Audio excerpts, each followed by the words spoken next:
I kind of find this funny because the topic that everybody is actually talking about is the one that I feel is probably going to take the least time to explain and give an opinion on. The other big rule change that's come about from Konami that's got everybody either very upset or just kind of like, okay, that's interesting, is the whole turn one player cannot draw an extra card. Now, at first glance, when you look at it, you automatically see if you go first, you're going to be losing out on a +1, a natural +1 that we've been doing for the past, 10 years. And you're going to be stuck with only 5 cards while your opponent goes and is able to draw a 6 card and then continue to do plays and such like that, and still be able to attack you and still have more cards and set up better than you. While I understand where everybody is coming from, at the same time, the way I look at it is just, it doesn't really matter who goes first and who goes second. A lot of the more angry comments are just saying, oh, the game's luck sag, this is ruining things, making things even worse, like everybody's just going to choose to go second. Honestly, they're absolutely right. The game is based a lot on what you draw.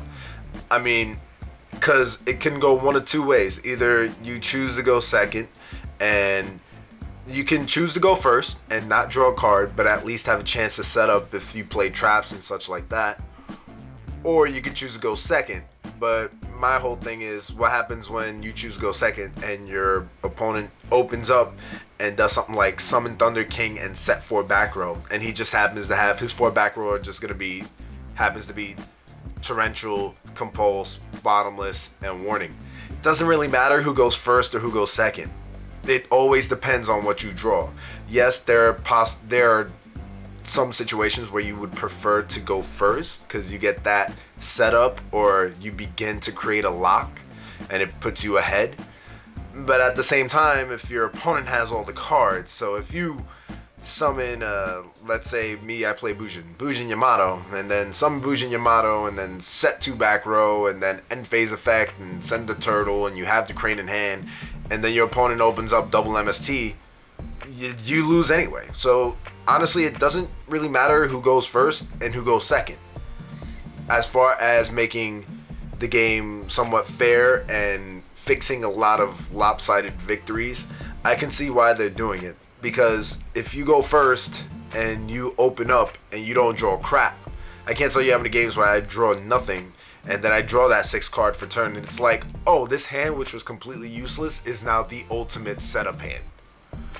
That's what I see them stopping, because people are just like, oh, I would just choose to go second.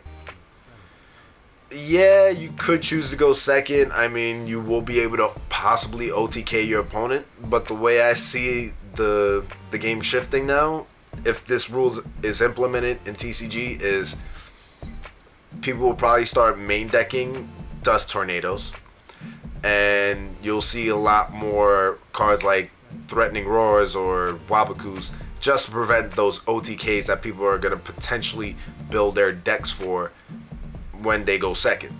Which brings up the last thing is, with this rule change now, it's going to truly change how people build decks. There will literally be decks that are built to go first and built to go second. Worst case scenario, everybody just starts to choose to go second. If you drew your first 5 and you weren't winning, and then your opponent opens the nuts, you were probably going to lose anyway. And I'm pretty sure that 6th card, outside of a dark hole, which if you draw the dark hole, all of a sudden you're just like, oh, perfect. Doesn't matter. It kind of balances everything out. So everybody just needs to honestly calm down. It's not like the changes are happening tomorrow here in TCG. And then when they do, we'll probably be ready for it anyway. But the only other thing I can see this being implemented for is possibly the pendulum summons, if they interact in such a way with actually going first and going second. That's the only other thing that I have no clue about, because nobody knows what's going on with pendulum summoning. We know how it's being performed, but depending on how that added element to the game will completely change the play styles and game states that we're used to. That's the only other thing that I can see why they're saying, oh, we have to change this.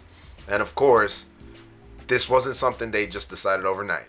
It was something that was being tested in a lab full of Japanese guys who were just forced to play Yu-Gi-Oh for days on days on days. You know, their R&D department, they're the ones that made this change, and I'm pretty sure it just didn't happen overnight. So everybody, just honestly, it is what it is. At worst, you win the die roll, go second. Just don't be mad if you get hit by bottomless, warning, torrential anyway, because it doesn't even matter. Thanks for watching. If you liked the video, hit the like button, comment, subscribe, and stay tuned for the last video of this 3-part video thing, which will go into a little bit of pendulum summons, and stay tuned for more content and all that good stuff. Peace.